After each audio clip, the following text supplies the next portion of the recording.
And if we go into an endgame, then it's going to become even worse. Easier. Yeah. Even worse for white. So I'm seeing this one as much easier to play for Hans. And he's also catching up on time. At one point, it was close to a 1 hour difference on the clock because Sam was just blitzing out his moves.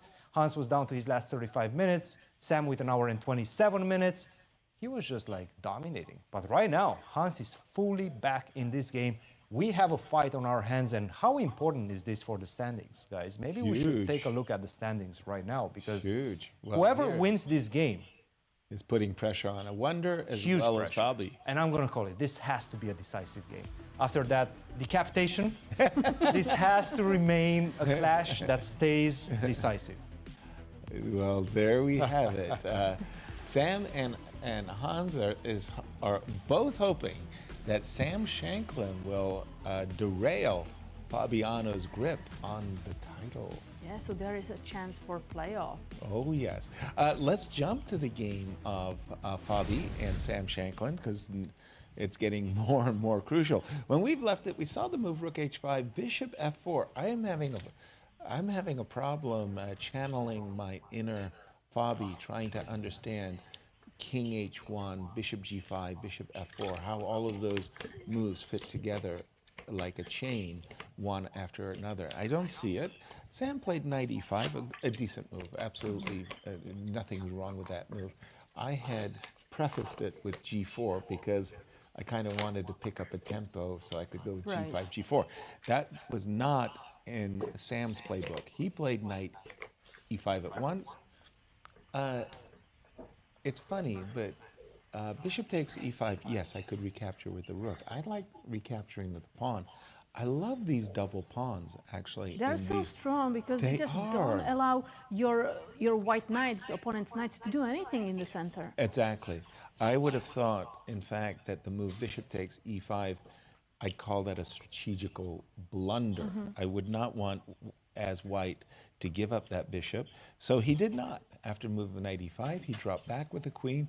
Why he chose D1 as opposed to E2, I don't know. Queen E2 makes a little bit more sense to my eyes. Maybe he wanted to keep the E2 square vacant, either or for maybe the bishop. Even bishop E2. Right. Rook H8. Sam decided that his rook had fulfilled whatever purpose he had in mind. Maybe he's looking... clearing that square for that knight. Honestly, I have to say that I don't think I would guess any single move in this game. Queen to D2. Again, kind of just marking some time. Knight F6 to D7. Wow. Normally speaking, if the pawn had been on G5, I've been a big proponent. Again, I refer to a game between Lanier Dominguez and Gary Kasparov as black. And Gary used the maneuver Knight F6 to F8. And he got a dark square bind, but he had his pawn on G5 as well. I like this move, Bishop G5. Because first of all, I want to trade the dark square bishops. Okay. Because then I don't know what your king exactly is going to be doing, and I'm directly targeting G7. Yep. And you cannot short castle anymore. No. You moved that rook already. Yeah, you're right. There's no short castling anymore. And bishop to G5. Black may say, okay, F6, I'm not going to kick you, and you're wasting the time. You are moving the bishop back, but you weaken your E6 pawn. That's a weakness, and you also blocked your bishop from E7. He has. That is true. Maybe a very good move here would be F6, F7. Knight to C4, bishop takes C4, queen takes C4, F2, F3. Okay. Essentially, Fabi is saying, I see your pressure. I'm going to just keep the diagonal closed. I want to play knight D4 and B2, B3. There's a big weakness on E6 here. And I want to invite Kristen to jump in on this one. Imbalances. Black has won the two bishops, but that pawn on E6 is humongous target. It is indeed. It is indeed. It's like the biggest apple in the world right there. Yum. Yep. Go. Exactly. And exactly that's why, in fact, the Silicon Friend, our engine, was recommending keeping the light square bishop on the board with a move queen to C1. Specifically, you very nicely Want to mentioned this target, weakness. yeah. The pawn on e6. I will be able to find a way to get to that. Sometimes even bishop to e2, bishop to g4. So you can take my dark square bishop. I don't need that as much. I will focus on the light squares. And in the absence of the bishop on d3, sometimes you can play e5 as black. But with the bishop, light square bishop on d3, e5, I mean, that's a real strategical weakness because of bishop to e2, bishop to g4, and ideas of even bishop to c4, bishop to d5. So definitely this seems to have been the better option. It does seem like slowly, but surely Fabiano is building up a slightly better position, at least easier to play.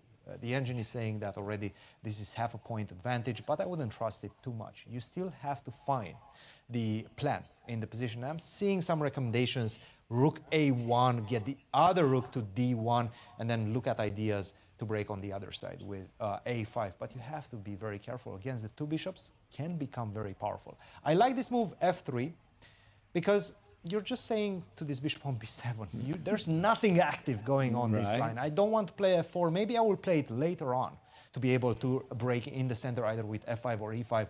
But this bishop for the moment has to stay closed. So I'm liking this one from Fabiano, and black. Sam Shanklin needs to respond to the big question.